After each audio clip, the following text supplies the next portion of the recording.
ভারতের বড় দুঃসংবাদ, চ্যাম্পিয়ন্স ট্রফি থেকে ছিটকে গেলেন বুমরাহ। আশঙ্কা আর গুঞ্জনটাই সত্যি হলো শেষ পর্যন্ত। ভারত তো বটেই, এই মুহূর্তে তর্ক সাপেক্ষে বিশ্বের সেরা পেসার জাসপ্রীত বুমরাহের চ্যাম্পিয়ন্স ট্রফিতে খেলা হচ্ছে না। ৮ দলের বৈশ্বিক টুর্নামেন্টটি শুরুর আগে যা ভারতের জন্য বড় ধাক্কা।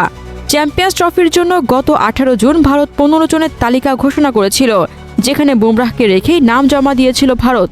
একই সঙ্গে তাকে রাখা হয়েছিল ইংল্যান্ডের বিপক্ষে চলমান ওয়ানডে সিরিজের দলেও। বলা হচ্ছিল শেষ ম্যাচটি খেলেই নিজেকে আবার মাঠে ফিরিয়ে আনবেন বুমরাহ, কিন্তু ফিটনেসে উন্নতি না হয় তাকে স্কোয়াড থেকে সরিয়ে নেওয়া হয়।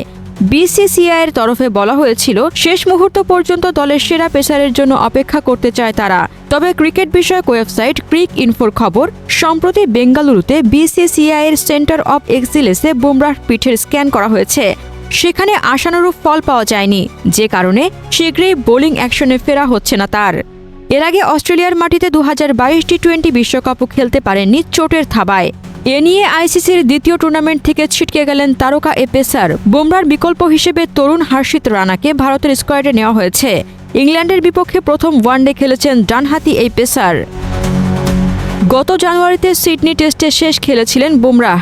অস্ট্রেলিয়ার বিপক্ষে সিরিজটা অনেকটা একাই ভারতের হয়ে লড়েছিলেন। সিরিজের শেষ ইনিংসে চোটের কারণে বল করতে পারেননি, তবুও সিরিজ জুড়ে দারুণ ফর্মে ৩২ উইকেট তুলে নিয়ে হন সেরা খেলোয়াড়।